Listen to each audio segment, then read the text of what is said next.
Hello, everybody. It's Dr. Rick. Uh, Happy Sunday to you. Happy July. Well, it's Saturday. Moving too fast. Happy July. Hope that you had a great week. I am not going to be too long here.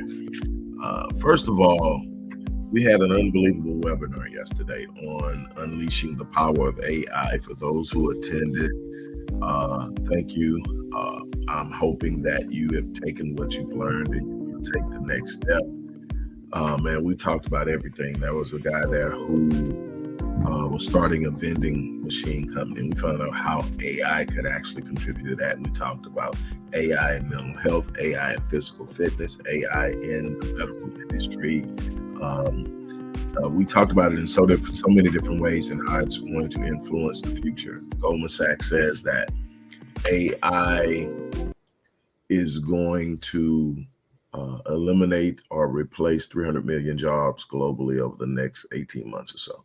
So then what does that mean? That means that you could reskill yourself, reinvent yourself, make allotment for what influences AI will play. You got to think, we literally right now have McDonald's unmanned, meaning you can literally pull up to a McDonald's order at the drive-thru, and when you pull around to the window, a machine is going to hand you your food. It's going to have cooked it, prepared it, made the bag and everything. Not a person in the building. Nobody manage it. Nobody watch it.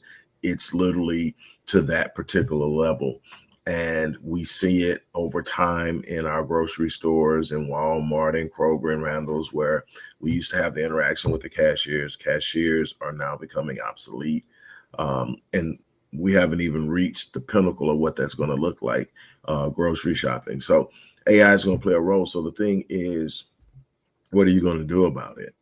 My thing is, one of the biggest problems that I see with people who are quote unquote unhappy with their lot in life. I don't believe in lots in life. I believe that we choose to stay in places we may have been pushed into. So you don't get to choose where you're born. You don't get to choose the condition you're born in. But at a certain point in time, there has to be something within you that says, this isn't what I want. And if that's not what you want, you get to come out of it. Now, depending on where you're at and how long you were there, how deeply rooted it is in your family DNA, and I mean that genetically, and I mean that culturally, it can be a fight. This isn't about ease. This is about possibility. And so what happens? You have to make a decision that this isn't my lot in life. I'm not going to be here. What I see are so many people unhappy. 85% of the people in this country wake up and go to a job every day that they don't like. 80% of first-time heart attacks happen Monday morning between 5 a.m. and 12 p.m. I wonder what's happening then. Everybody's getting up, going to that job they hate for the first day of the week. 5 hard days in a place they don't want to be in. And the truth of the matter is, you have way more control over your life than you believe. The problem is, you can't keep doing what everybody else has been doing. Here's the thing. There's a saying amongst us that if you want a life beyond what everyone else has, if you want that life that's exceptional, that's phenomenal, that's remarkable, that life that other people are looking at, like the people who want something are looking at somebody and saying, man, that's that life right there. I think the term we've been using for the last 10 years is, those are the goals. Marriage goals, love goals, career goals. Those are the goals. Looking at a particular person and seeing what they're doing and saying, those are the goals. Well, here's the thing. They didn't do what everybody else was doing. They did something different. They got outside of the box. They decided, if I am going to get things that other people don't have, I'm going to have to do things other people don't do. And that's problem. Everybody is getting up, going to the default setting in their life and thinking they're going to get exception. Your default setting is average. Your default setting is, if I get up and I do just what I have to do, I'm going to get just enough to get by. I'm going to get just enough to say, hey, I'm here. I'm going to get just enough to say I'm making it. But that's not why you're here. You're not here to make it. So when I created this course, which the webinar was the precursor to the course. I created a course that was comprehensive. Anybody that knows me knows I'm comprehensive. If you watch my videos, you know I do very few shorts. Why? Because I don't like to throw stuff out there and leave people trying to figure out what you do with it. So I'm very, very detail oriented. When I work with my clients, I'm detail oriented. I'm wanting to know where you're at, what you're doing, how you got there, so that I can get you where you're trying to go. That doesn't just pop up and happen. It's detail oriented. So when I create courses, when I write books, that's why you very rarely get a book with 100 or something pages. I don't even count those as books. I count them as guides. All of the books that I count, when I say I've got 26 books published, over 200 pages. Why? Because I want you to really, truly get an understanding of what I'm trying to give to you. I'm not one of those people that come up and say, if you want to get out of this, do this, but then don't tell you how to do it. That's one of the catches that everybody does. Hey, you want to do this? Do that. No, here's what you do. You got to do X, you got to do Y, you got to do Z. And if you do that, then you're going to follow up with this and this and this. It's detail, and a lot of people will turn it off. Because you know what? We've been trained for sensationalism and we've been trained for brevity. So what we want is something real succinct, real sensational, drive our emotion. Doesn't even have to have substance as long as it makes me feel good. All I'm trying to do is feel good for the moment. I'll find something else to make me feel good later. And nobody is looking for that thing where you can actually create this switch in your life to where you can wake up every day feeling great because you're where you want to be or you're headed there and you're in control of your life. Doesn't mean you're in control of every circumstance surrounding you. It means that you wake up and you make choices on how you're going to respond to your life. So when I create a course, I'm creating a course for people who actually want to make moves, who are actually willing to invest in themselves, who are willing to sit up and say, I can't keep doing the same thing expecting different results. That's the very definition of insanity. And yet you've got 90% of the population on this planet doing it every day. And then looking at the 10% or 5% that are getting on in the world and having issues with them, coming up with reasons why they're successful and you're not. They must have cheated. They aren't ethical. They aren't that. And yeah, there are some unethical people. There's some right down dirty people with power. Yes, there are. But there are a bunch of people that got up in the morning, went out there and found opportunities where they didn't exist. They created them. They got up every day. They grinded. They pushed. They fought. They did. They served. They gave. They learned. They grew. And they did it over and over again until they got where they are. And that's the same thing you have the opportunity to do. But you're not going to get there sitting up and thinking that I'm going to wake up every day and do what everybody else does and make it. So when I created this Unleashing the Power of Artificial Intelligence online course, it was coming from 4 years plus research and over 16 to 18 months of personal implementation into my business structures. I have multiple businesses that I run. Many of them are online, and I've used AI in many different facets, from data analytics to research augmentation, to actually creating content, to course design. All of these different things. So when I'm teaching you this, when I'm sharing this with you, it is me having tapped into the experts who were behind this thing and learning from it so that I knew how to implement it. And like the one that caught me off the guard in the webinar yesterday is the guy with the vending machine, because the first thing is like AI and vending machines.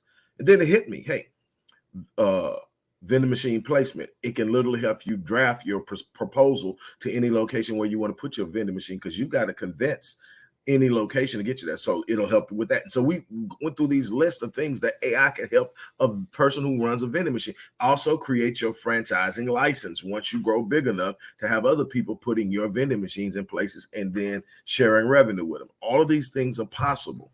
The thing that I look at is the most marginalized group in this country, whether we want to admit it or not, no matter how much we floss, no matter how much we toss up deuces on the beach in destination locations, we are still the most marginalized people on this planet. We still have more people per capita at the poverty line than any other group. And the ones that are closest to us, those south of the border, are rapidly moving away from us because what? They are building businesses. Remember, there used to be that they were just the workers on the construction companies on the freeway and by the houses. They're owning them now. And there is a collaborative effort with them to create ownership and connectivity.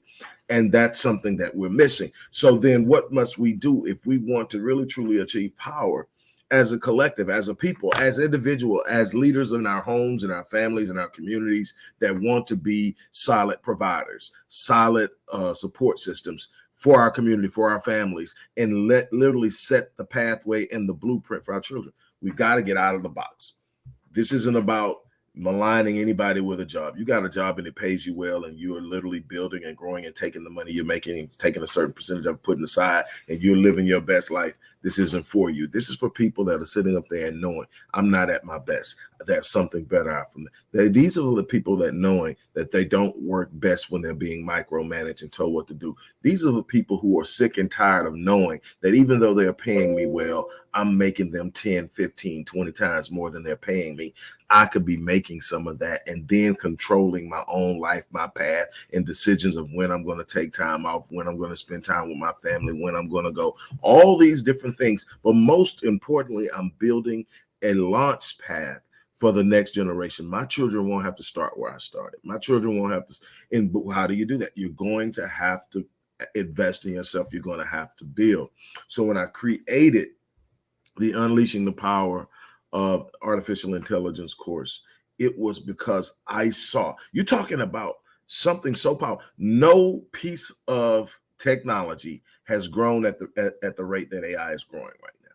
This is the reality of it. Not the internet, not the cell phone, not social media, all those things. And they have, social media has grown at an unbelievably astronomical rate. The internet is unbelievable. You got a juggernaut, which is one of the most powerful forces on the planet, called Google. And if you own a business online and you're trying to do stuff and you're using Google Analytics, you're using Google Ads, you're using Google AdSense, you're using all these different things that help you, and they do. I generate money a lot of different ways, and one of them is working with Google, but Google controls it. And I mean, all these big juggernauts online, Amazon, Walmart, Wayfair, all these different juggernauts that are online monsters, Spotify, all of them bow down to Google. That's the power. But just imagine where this was not even 20 years ago. So it's growing. But then check this out. As fast as all of that has grown in the last 20 years, just remember, Facebook was just the next MySpace, remember? Not anymore. Businesses are getting on here and creating billion-dollar enterprises on there because it's the branding monster. Instagram is also an unbelievable way to move products. YouTube is the second largest search engine in the world behind Google, which owns it. And you can go there and you can create content. You got 11 and 12-year-olds making $10 and $11 million a year doing something as simple as reviewing toys on YouTube. And yet you're sitting here and you're letting someone convince you that you can't take control of your life. But the crazy thing is AI is outpacing all of those things in growth. It's going to have an impact. Just imagine 300 million jobs. They're there today. They won't be there 18 months from now. So what are those 300 million people going to do? And so someone asked me a question. So what's the point? The point is, for once in our history here, get out ahead of the trend. To get out and be ahead of the trend. Here's what happens. We got ahead. I see trends as waves. Those behind the wave are actually the force that's pushing the wave. They have the hardest resistance because they are creating the force. Those who are in front of the wave are those who are reaping the momentum and the reward of being in front of it. They're getting all the things where everybody else is behind the curve. We've been the ones pushing it. We are the consumers. The ones in front of the waves are the business owners. Those are the trendsetters. Those are the ones that are saying we have advanced and we're moving. We wait for everything to happen. We sit up and laugh at it. We talk about that's stupid. And then once it gets going, there we are trying to get ahead of it. We'll buy the hell out of an Apple phone, never invested in Apple. Got a closet full of Jordans, never invested in Nike. Here's the thing. AI is coming. We're already at 4.0. when you talk about just the generative side of AI. We're already at 4.0. 5 is already done. We're waiting for congressional approval. That's how powerful it is.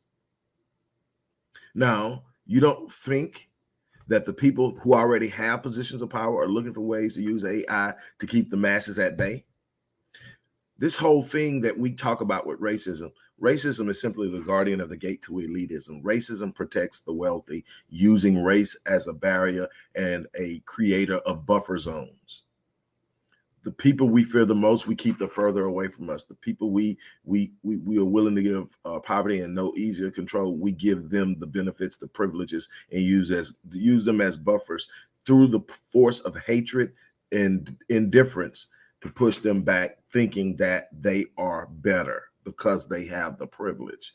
And this was done years ago. This caste system is designed to keep you at bay. So what happened when the internet came is it broke down some barriers. Why? Because there's so many things that I do online that does not have my appearance, my likeness, or anything attached to it. Why? Because there are markets I want to tap into and withdraw.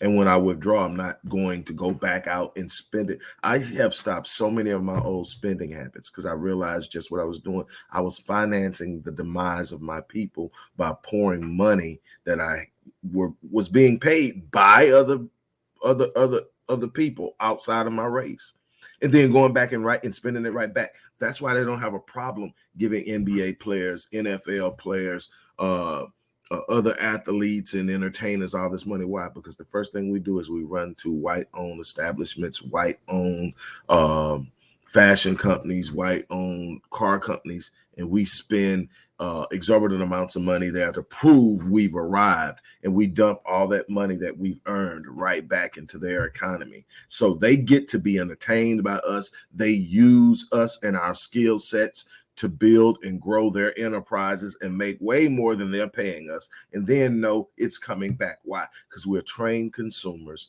and we buy into that. And so what I did is I stopped. I have a nice vehicle, but I've had it for a very long time, and I'm gonna ride it till the wheels fall off. Don't have no note on it. It speaks of how I feel I want to carry myself and represent myself. That was the time at 6 or 7 of those in the driveway. Bunch of square footage that I'm not using. And just money just going. Closet, rival any woman's. Shoe collection, rival any woman. Still got a few shoes and caps. But most of the stuff is just holdovers. Because for a while, I have not been out just splurging and buying because I understand. I'm going to put it in my company. I'm putting the vast majority in the expansion growth of my company. The rest goes off into investments because I understand. And so I invested a great deal into learning AI. Tech wasn't my thing. I got into tech because I needed to understand it to rebuild and rebrand myself online. And so when I created the 7-day online business launch course, that was me taking what I had done for 13 plus years and saying, hey, this is what I've done. It works. Do it. Let me show you how to build a business, start a business, launch a business for little to no startup capital.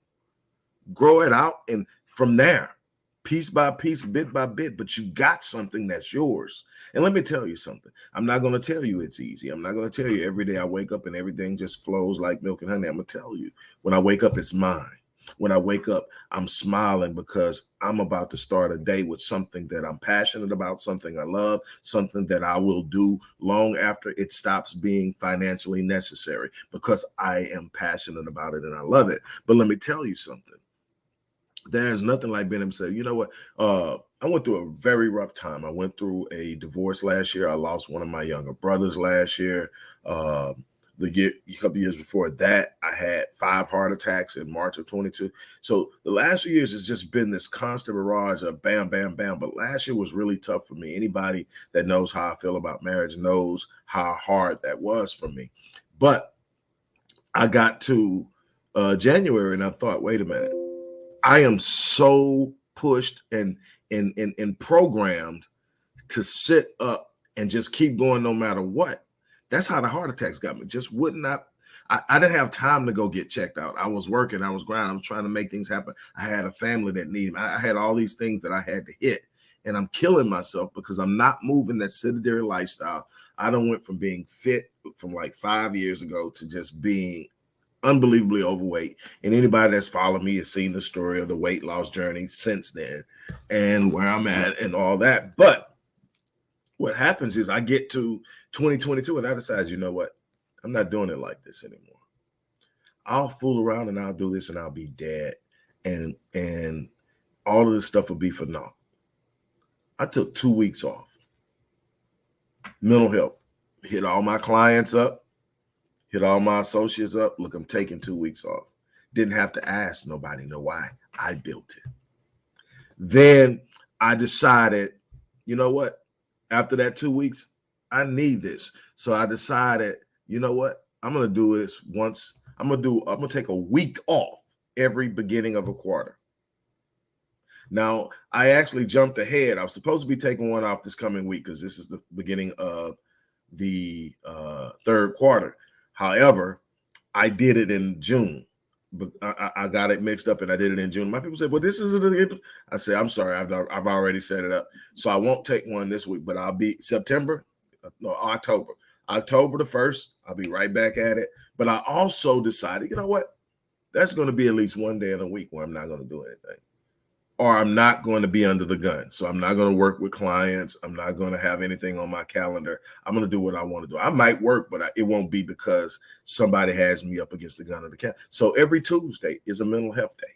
So I got 2 weeks at the beginning of the year, 1 week at the beginning of every quarter, and one out of every day. And I didn't have to ask anybody because I own it. And that's the beauty of this thing of setting up and creating yourself. Look, this course is unbelievable. We go through everything from understanding artificial intelligence, what is AI, types of AI terminology, benefits of AI for small businesses, improved customer experience, data-driven insights, competitive advantage, AI for individuals, how to apply AI to your everyday life to make your life simpler. So you're talking about visual assistants, smart home devices, recommendation systems. You can literally get AI to make recommendations on everything from purchases to trips to everything else and give you the give you the information and the data behind how the decision and why the decision was made or why the recommendation was made and everything else. Home budgets, family budgets, family planning, investment plans, finances, everything. AI, health and wealth, personalized healthcare, medical diagnosis and treatments. All these things are things that are in this course.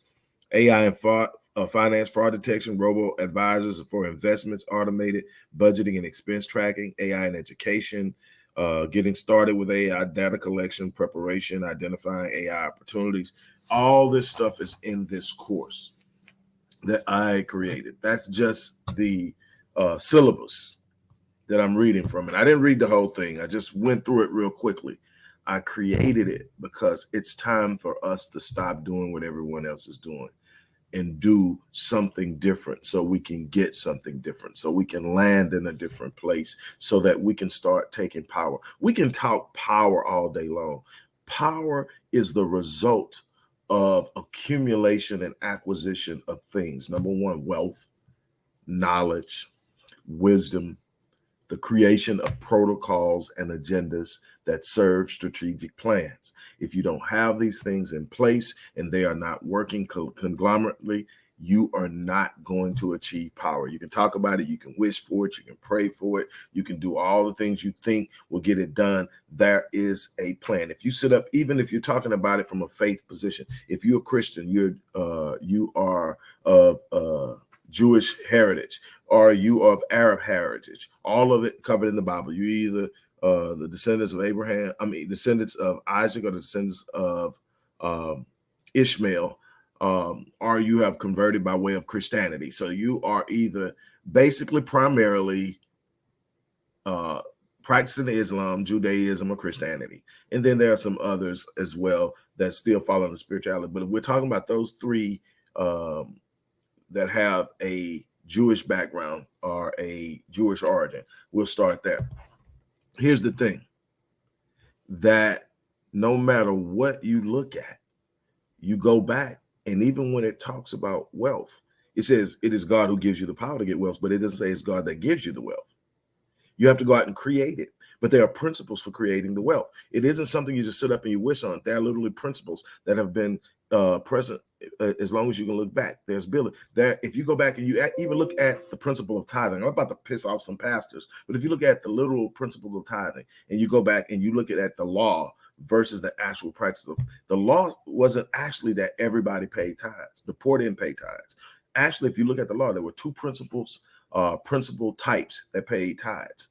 And it identifies a premier type. The two types were those who own herds and those who own crops. Well, why did they pay? Because they owned the wealth. The Levites didn't pay and the poor didn't pay. Why did they pay? They paid because they could afford to pay. So it wasn't everybody paying the 10th. It was specific people paying the 10th, and there were specific rules of how the 10th was going to be paid. And that was to Israel, and that was a derelict of the codices, so that are known as, and it gives it. So I'm not going to get into it any deeper than that. But what happens is they gave because they had. And how did they have? They had no one by own those who own herds and own crops. What did they both own? Land, real estate. And you go on and you find out that there are these principles to building wealth. There's a principle that says that you have to give in order to keep it open. You close your hand, you can't receive. And it seems to be there's this way that it comes out. So no matter how tightly you squeeze, if nothing's coming in, you're losing. So then there's a need to be benevolent. And all of these principles and all these things come from understanding and knowing how to build it. It's a process. It's not a magic trick. We want everything fast in this microwave society. We want it now. And when we can't have it now, then we don't want it. Or we're going to jump from one thing to the next. We're going to demand somebody else gives it to us. No, you're going to wake up and you're going to have to look up and say, hey, look, I'm not happy with the position I'm in. I'm not happy in the state I'm in. I'm not happy with my financial situation. I'm not happy with my relationship. It doesn't mean that I'm going to run for anything. It means that I'm going to work on changing it. I'm going to work on building something, work on doing something. I understand that nobody has it perfect. Everybody who has the things that I look at and think they've got the perfect life, they've worked their ass off to build it, and they're still working on it. And all I get to see is the shine. I don't get to see the work and the grind and the push and the things that are going in the background. It's not meant for me to see. Now, if I get close enough to some people who have success in their life, I'll see what goes on in the background, and it will encourage me with some of the things I'm going. What I'm trying to get you to understand is there's no easy way to the grand life that everybody wants to live, but everybody gets turned around. Let me explain something. It's not how smart you are. It's not about who you know. It's not how great your plan is. It's not how great your strategy is. It's not the situation you were born into. All those things have influences, but none of those things trump your commitment to stay in. It is being able to finish what you start. It is the distance you are willing to go. It is the distance you are prepared to go. If you're not prepared to go the distance, you're not going to achieve the things that you desire in life, because life will pay whatever price you demand of it. But at the end of the day, it's going to make a counter demand. And when I am engaging clients and I'm talking to them, one of the things that I want you to understand is that life will pay whatever price you demand of it. Life will literally give you what you demand of it. Nothing shall be impossible. Nothing good shall be withheld from you. You're promised this. It is a universally established truth, but you got to understand that there are conditions. So when I make a demand on life, life says, I got that for you. It's already there. The moment God says that, what? You shall declare a thing. He told Job, what? You shall declare a thing. And this is the oldest book in the Bible. It was written before Genesis, Job. And so he says, you shall declare a thing, and it shall be what? Established for you, so that light will shine on your path. So the moment that I declare a thing, it's already established. And then the pathway is lit up. Here's the problem, though. You've established it, but you've got to walk it out now. So then I've established, you should declare a thing. So now I've established it. Here's the thing, though. Here comes the conditions. This is where people balk.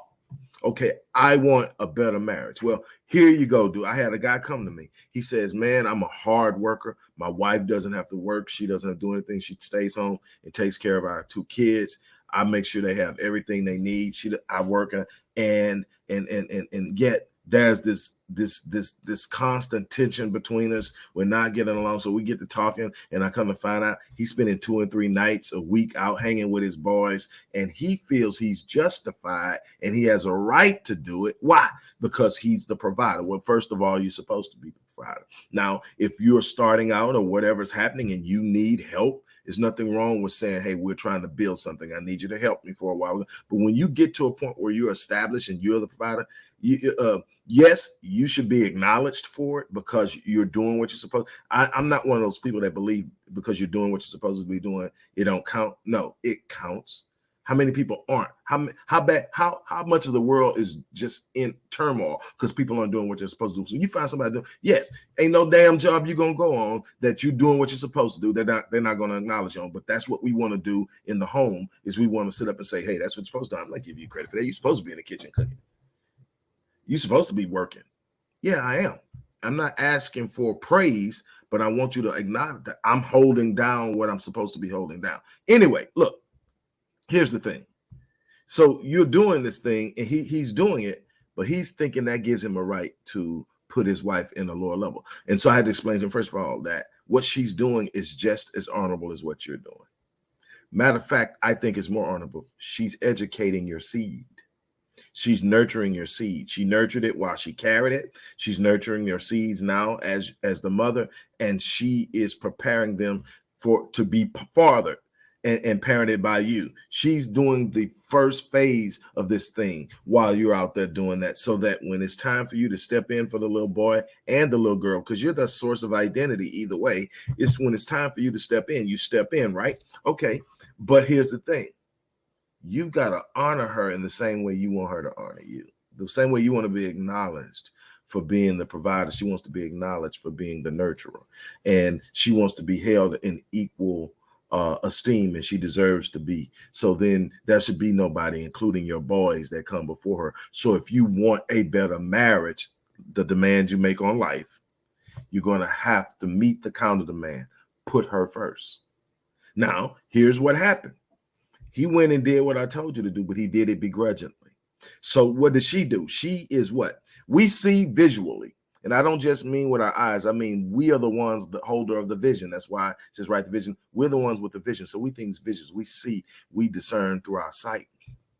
She has what? Discernment. She has intuition. So what does she do? She feels you're doing it, but you don't want to do it. That's worse than not being. That's worse than not being there. You're here, but you are here begrudgingly. She thinking, you might as well go. So he comes back and tells me it doesn't work. So we get to it. I tell him, look, you better start seeing the value in this woman before you don't have this woman. And so he goes back, and this time he starts to see it. And now I'm like, hey, number one is your boys should love you enough to tell you to be home. You need to start making sure you're around the right people, because your boys will say, man, we spent, well, I ain't going on there, man. We went out last week. You need to be at home. So he went from seeing his boys 3 times a week to seeing his boys maybe twice a month,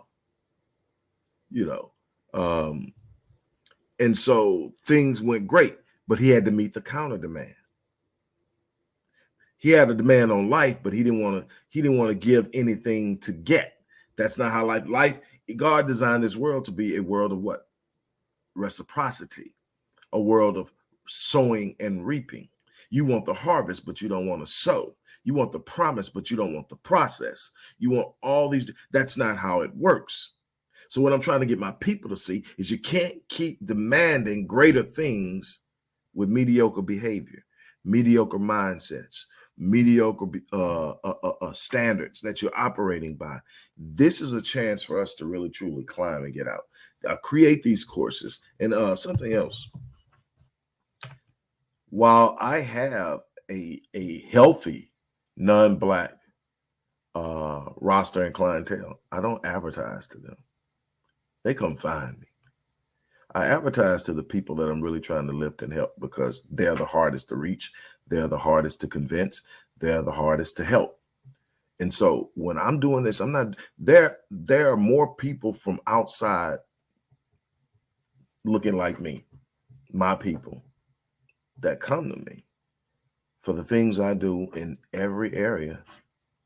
Now, other stuff I do from the Odyssey Project solely for us, but I still get support and ideas and pushes, like, with what I did with the workshop on adverse childhood experiences.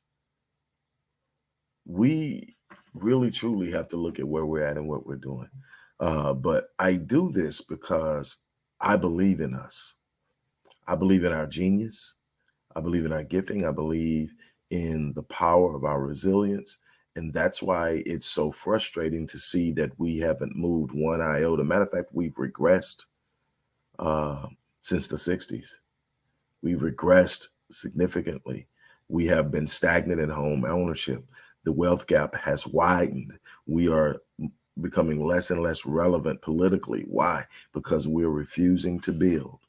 We're caught up in what we look like. You can just look at different things in different phases. We are sold out on being the loudest, and I mean that visually and audibly, but having the least. And time is out from that. When you have power, you can move quietly, and your power is felt. You don't have to say a whole lot. You don't have to flex and posture. You make moves. But in order to make moves, you got to develop an awareness of how the game is played. You got to develop awareness of what's going on. We are losing because we don't know how things work. So, look, uh, I put a link for this online course, and also this course is going to give you a certification in AI consultation and integration. So you'll literally be able to help other people set up AI integrations and implementations in their businesses, or to help them launch businesses, and you can work as a consultant. Um, and my academy is nationally accredited through the Crystal Rain Institute, which I sit on the board of, and I've written a lot of curriculums for, and its accreditation sits under the University of North Carolina at Chapel Hill. So we are juiced, and we are doing things to make us better so that we can be better, so that we can do better. But we have to start somewhere. So, again, if you want to be a part of this AI movement, and it's coming and it's going to impact you one way or another, this is a chance to have a lot more control of how you're going to move and where you're going to fit in it. The course is on sale for the remainder of the week. It will be eventually priced at $1,600 right now. I think it's at $690. Well, I'm looking. I can tell you exact. It's at $697 for the remainder of the week. So with that being said, look, I'm gonna get ready to get out of here. You guys, thank you for dropping in on your Saturday and spending time. Thank you, Antonio Vargas, for stopping in and commenting. I know people are out doing what they do on Saturdays, but hey, I'm working. There's a mission, there's a plan, and I'm going to do the best I can to be influential and helpful in making sure that plan gets out. So again, here's your chance, here's your opportunity.